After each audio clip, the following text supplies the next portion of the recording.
What is going on, everybody? It's the France, and we're here for our AEW review for October the 28th, 2020. Halloween is this weekend. Election night is next week. It is going to be an interesting night of the end of NXT as we have the final two matches before we get to Full Gear in the Eliminator Tournament. We had a change between last week and this week for the Kenny Omega match, as Pentagon Jr. will be taking his brother Rey Fenix's place because of the injury that Rey Fenix got last week when it came to facing his brother. If you remember when Phoenix went up against his brother and then they had that spot in the corner where we saw from the corner camera, and he went and hit that Hurricane Rana and he was down and the referee was checking on him. Yeah, he injured himself right then and there. I commend him for finishing up the match, but these guys have got to calm down and be, not be as overly, high risk as they are, because the injuries are starting to pile up in AEW. But backstage, we have MJF with Dasha about Warlord potentially winning the tournament if he ends up winning the title. MJF says, actually, that's not the case, because if Warlord ends up winning, when he wins the tournament and he wins the title, I become AEW World Heavyweight Champion, because Warlord is contracted to me, not AEW. So when he wins, I win. And you can just see the look on Warlord's face. He is not happy about this. But he's like, sure, boss. Sammy Guevara shows up and throws the MJF InnerCircle jacket down. Says he's going to do everything he can so MJF won't join the group. MJF calls up Warlord, and MJF takes some more trash talk to his face, saying, hey, I saw what you said about Matt Hardy last week and everything, but I'm going to give you a word of advice. Don't. And you just see the rage filled coming into Sammy Guevara's face. He is just wanting to snap so badly, but he doesn't. So we head to the stage and we have Warlord versus Hangman Adam Page. Now, when this tournament was announced, it was obvious who was going to win this tournament. Who's going to the finals, and who's going to be facing off at Full Gear. Now, this is Warlord's first big singles match since he took on Cody in that cage match, which of course was his first match in AEW. This was a hell of a match. Warlord, Hangman Page went out there and beat the blazes off of each other. Hangman had to hit two, not one, but two buckshot lariats to get the pin in the win, as he will be advancing to Full Gear to take on Pentagon or Kenny Omega. And if you just heard my last statement, you'll know who won that match. If my phone would actually work here. So, after that, Jon Moxley reflects on the past week. He defended his AEW championship and said it's been all business along the way.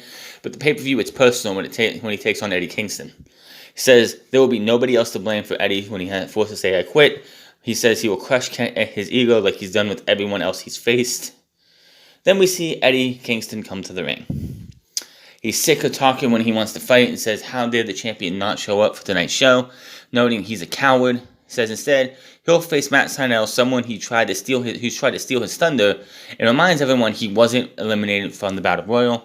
Says, hi, Lance, and we see Lance Archer and Jake the Snake Roberts up in the cheap seats away from them. So we have Eddie Kingston versus Matt Sydal.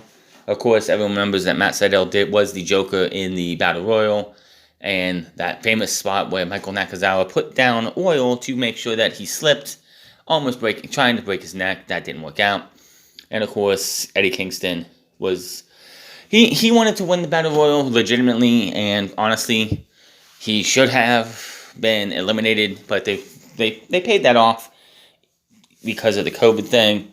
But here we are, and Lance Archer is not here, but Eddie Kingston makes Sydal.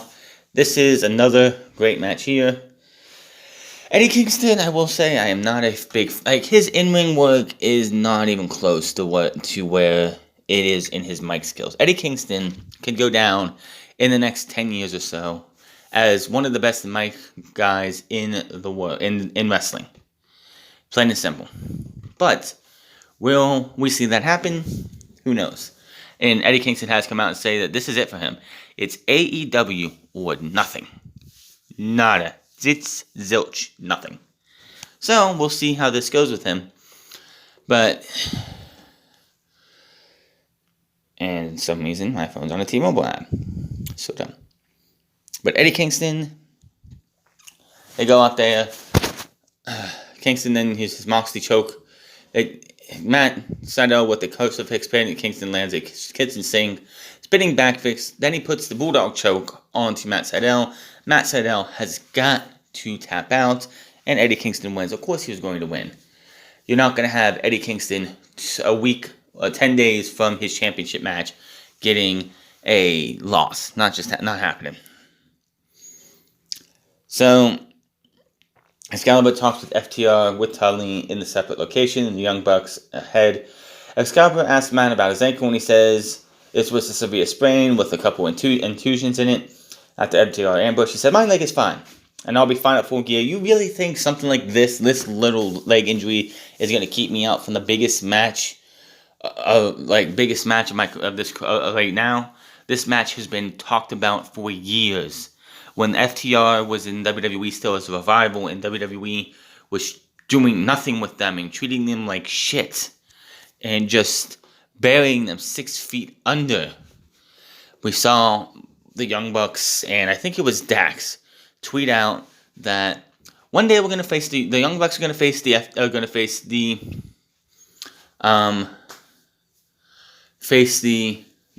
revival, and everyone's gonna rejoice. And the other team said the other thing, and here we are. This has been a match for years. This isn't one of those where it's like, oh, it's a dream match because people want to say it's a dream match, but no, this is a legit dream match, and I cannot wait to see it. But Excalibur continues to talk to the Young Bucks. Usually, it just seems like he forgets that FTR is there. It just honestly feels like that's what he forgets. So, like, you know what? You don't need us? Fine. We don't need you. They leave. Excalibur asks the Young Bucks how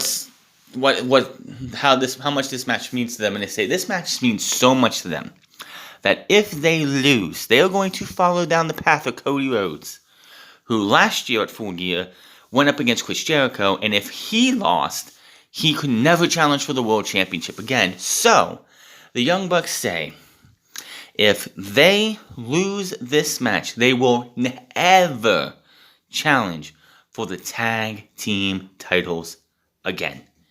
Now, I'm thinking to myself, one, is this going to be something we see at Full Gear every year? And if so, make it a stipulation that one championship match for the world title, the tag team titles, or even the women's championship. The TNT championship, I don't think should ever have that rule. But for one of the major titles, even though I know they want the TNT title to mean something. But that somebody will go out there. You don't have to make it like a actual official rule, but always keep it in your book of things that you write every year, something that's going to happen every year. Which, by the way, what about that Dynamite Diamond Ring Battle Royal we had last year? That was supposed to be a yearly thing. And that happened in October, I think it was, October of last year. And here we are, and it's still on MJF. So, don't tell me that stuff was actually a yearly thing. But yeah. Next year, one of the women who want to challenge the current champion at the time, be like, if I don't win the women's championship, I will never challenge for that title again. And you can just make it a thing. Now, Cody did not win the championship last year, of course.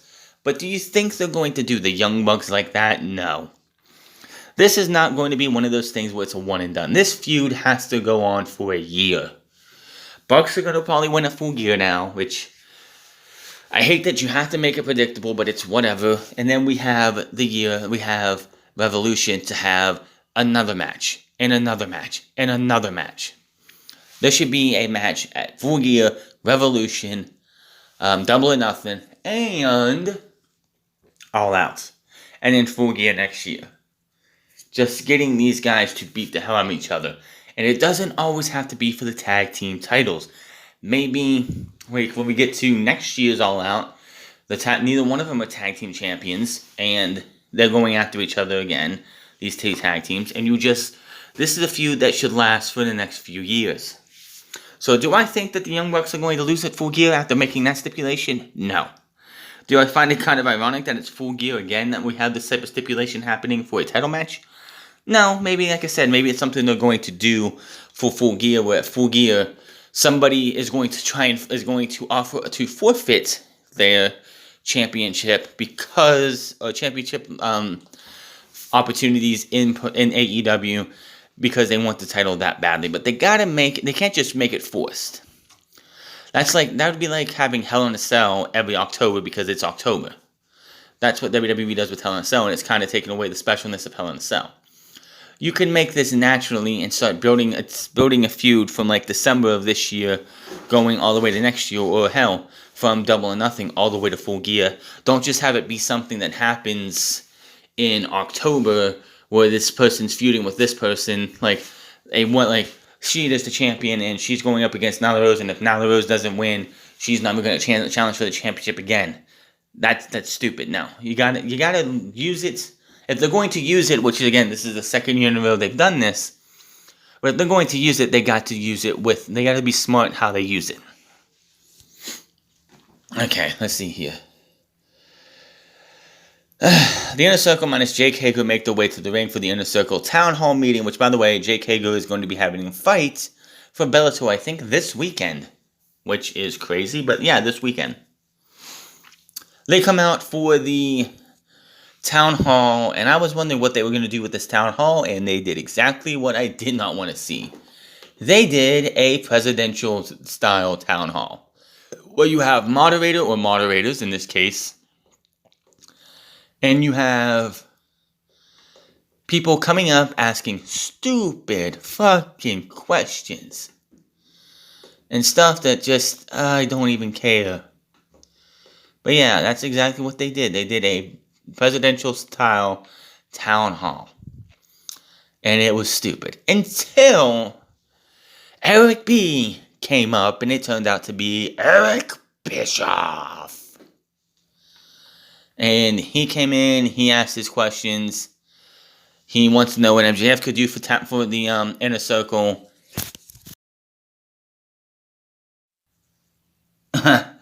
Bischoff continues asking, what can he do for the Inner Circle? He brings up Jericho, calls him a prima donna. Jericho tries to end up with Tony Schiavone, tells him to shut up. Bischoff says MJF has the same qualities, so what could he do? Keep the two of them from just killing each other if he joined the group. MJF said he's a good person, has been getting booed, but doesn't answer the question. Jericho asks MJF to answer the question, how do we know you won't stab us in the back? The question Jericho should be asking is not, how are you going to stab us in the back, but how can I trust that you're not going to stab me in the back?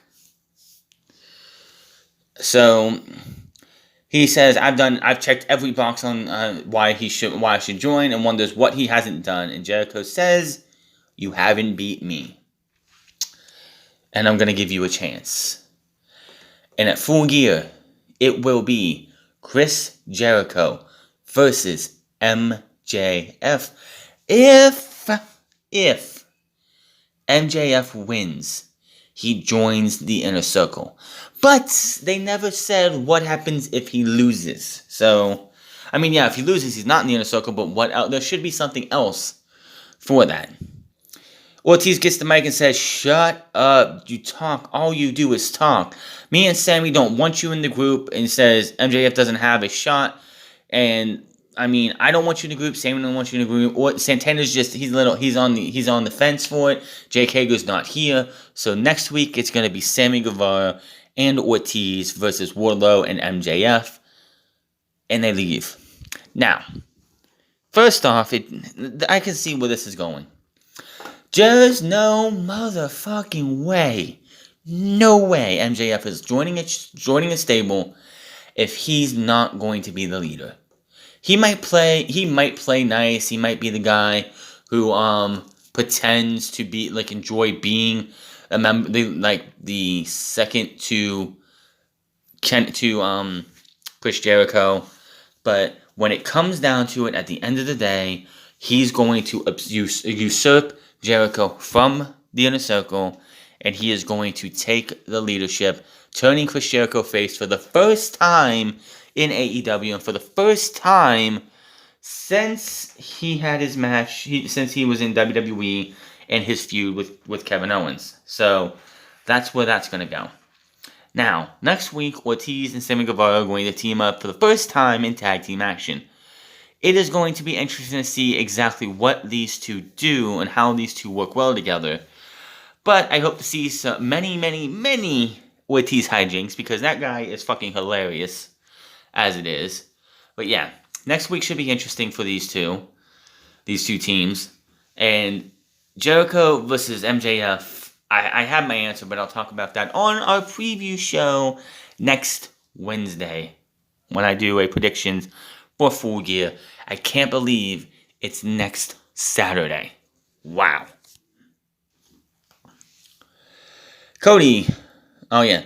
We see a Taz. He tells Will Hobbs he wants an answer about joining the group and that he's running out of time. Well, Taz, here's a good idea. Why don't you say, well, if you don't tell us by next week, then Brian Cage is going to come hunting for you. How hard is that? You say running out of time, but what does running out of time mean? Is that next week on Dark, next week on TV, at the pay-per-view? When is the running out of time end? Cody Rhodes versus Orange Cassidy, Lumberjack match for the AEW TNT Championship. I do not like Lumberjack matches. And this was another reason why I don't like Lumberjack matches. Basically, they have a hell of a match. There was a funny spot where Orange Cassidy was on the apron. The best friends were behind him. And Cody knocks him over and he falls back in a cross. And then they push him back up as if he risen from the dead. A little bit later, Cody does the same thing. The best friends have him, and then they drop him.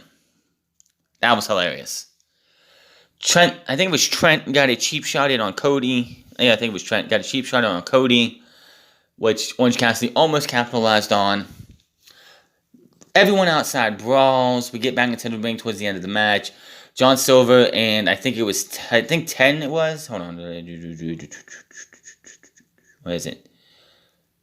Oh, yes. Dark Order runs in. Shawn, I think it was 5 that came in. 5 or 10 came in to distract the referee. John Silver hit Cassidy with a haluva kick. Arn Anderson then pops Cassidy. Cody with the Crossroads 1, 2, 3. And Cody retains the championship. So, another lame-ass finish and a fucking lame-ass Lumberjack match. If I could take away one stipulation that we see way too often, it would be the Lumberjack match. I would retire it. If there was a governing body of wrestling in the United States that may set the rules for what you can and cannot use for stipulations, the Lumberjack match would be retired and never allowed to come back. It is a worthless match. Darby Allin is looking on from the stands. The Gun Club ends up clearing everyone out of the ring. Cody seems to pay attention to that from the stage and moving on. Backstage, best friends bump into Miro and Kip Sabian. Miro says they have a gift for the guys. No hard feelings. Penelope Ford comes in with the best Orange Cassidy cosplay she can do. Before they enter, and she hands them this orange package. And she goes to walk away. They go in the dressing room. Before that all happens, she says trick or treat. Miro and Kip Sabian beat the hell out of these two guys. Miro throws a treat and Trent into the wall and says, "I will never, ever forgive you." The gift was the controller from the arcade that was destroyed previously. Like I said, if you're using the Raspberry Pi and that didn't get destroyed, all you have to do is build the case again. If the board that you have, wires got messed up, you can buy new ones. It's not the end of the world, guys. Backstage, Serena Deeb says she beat Thunder Rosa last night to win the NWA World Championship and Women's Championship. It says the game has changed and people will respect her going forward. Yes. The United Wrestling Network, which is a collaboration between Dave Marquez's UWN and Championship Wrestling from Hollywood, the NWA, and a couple of other independent promotions, have been putting on pay-per-views like Impact Wrestling used to do back in 2002. And last night, Serena Deeb took on Thunder Rosa, and Thunder Rosa lost the championship to Serena Deeb, who is actually an AEW signed wrestler. Now, Serenity, I think the biggest reason they took the title off of Thunder Rosa is I think her contract with NWA is up, and she is going to be either going to the AEW or WWE. And if I was her, I would not be signing with AEW. I mean, with WWE. Why would anybody want to go to to WWE?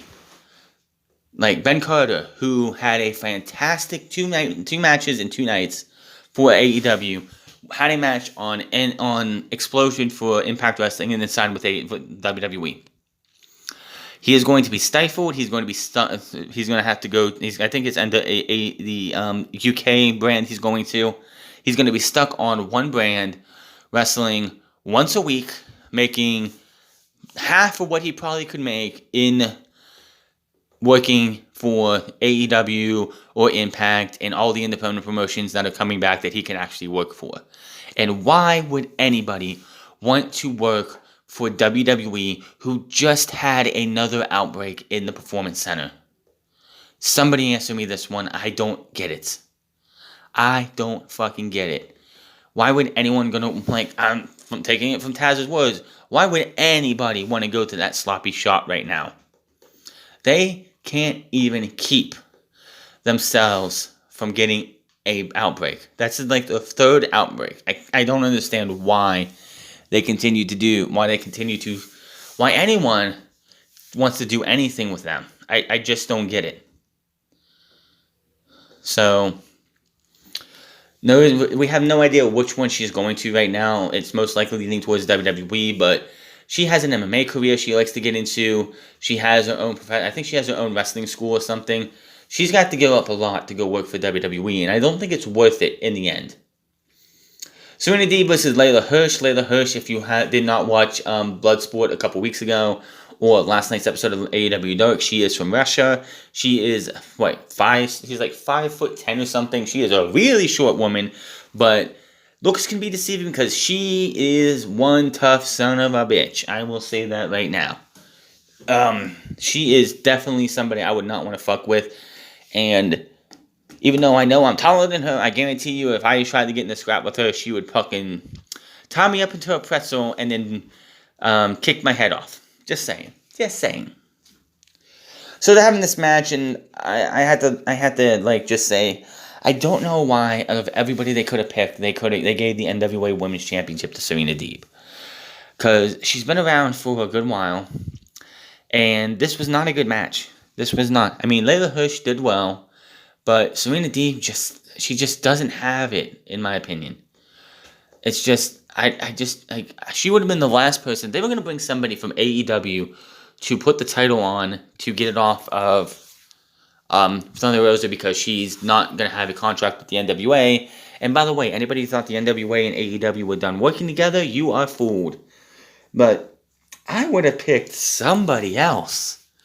Britt Baker, Big Swole would have been a good candidate. Somebody else.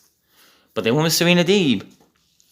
So she gets her ass kicked for majority. This felt like a Roman Reigns 2015 to 2020, early 2020. Because Serena Deeb got her ass kicked for 95% of this match. And then she became Superwoman and beat her with she hit a neck breaker, locks in a single leg boxing crab while trapping the arm, and Hirsch taps out. So I don't like that type of booking. I mean, it's supposed to make him look like superhuman. Why would you do that? The only thing I have to say about this match is, this is 2 matches in a row that AEW needs to sign Layla Hirsch. She is great. She would be a kicking, if they could sign, here's the thing, if they could sign Thunder Rosa and Layla Hirsch to their women's division, would get that much better.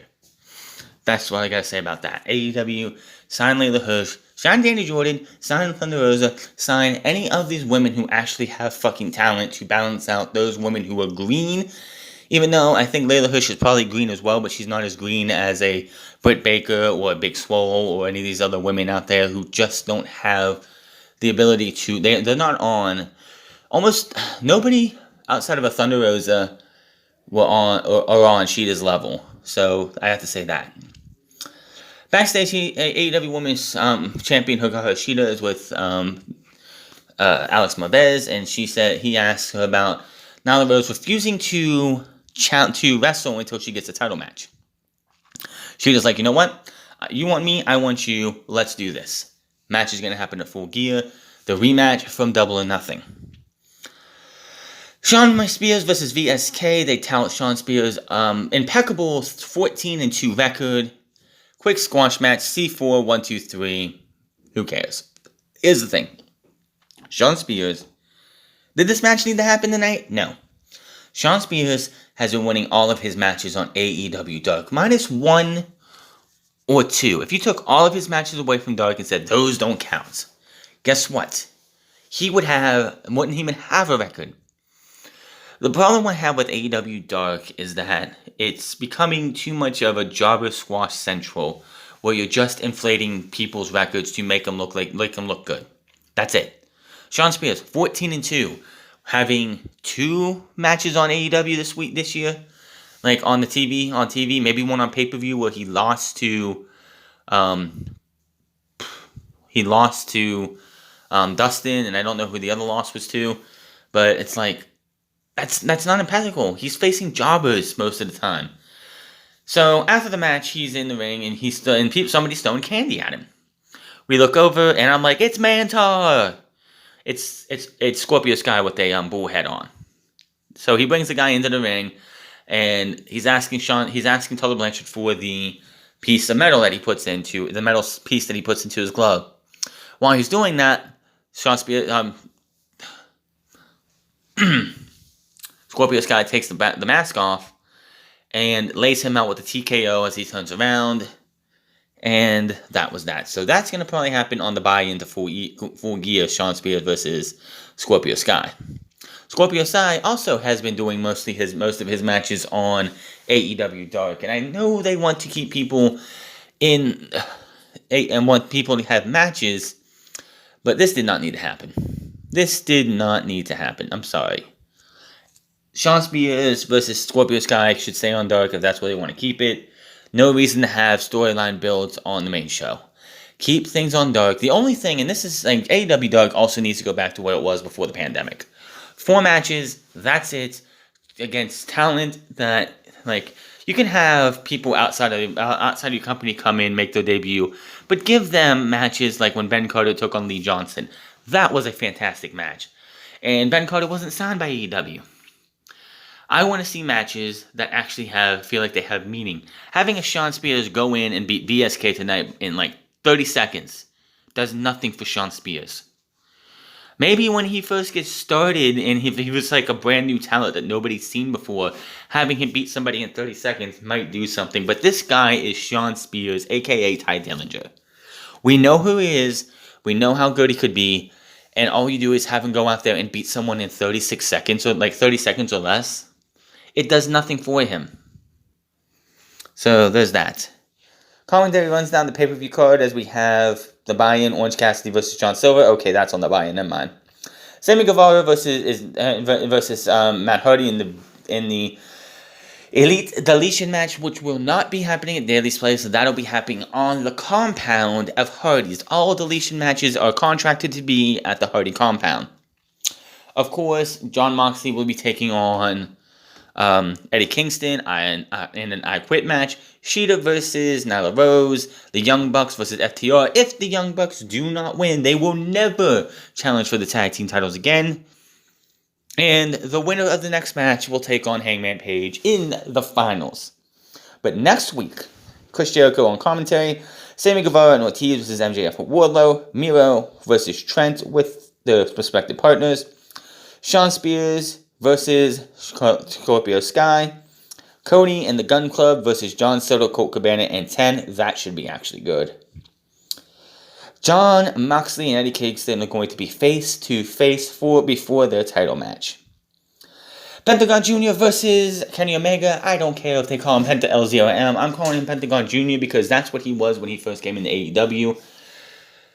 Phoenix is at ringside. He is originally scheduled to face Omega, which was a damn shame we didn't get that match. The last time those two faced off was for the AAA Mega Championship, which, by the way, Kenny Omega is still the champion. And he's supposed to be defending that title very, very soon in Mexico.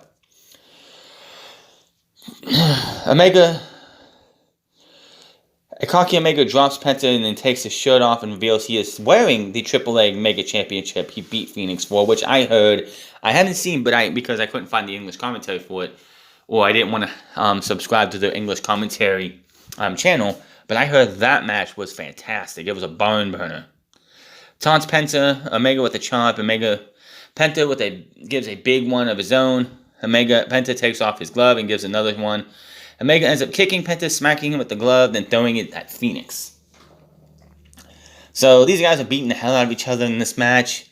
Things going as you figure. Springboard, Sling Blade. By the way, the last time these two went on against each other, it was a 17-plus minute match at All In. That was crazy.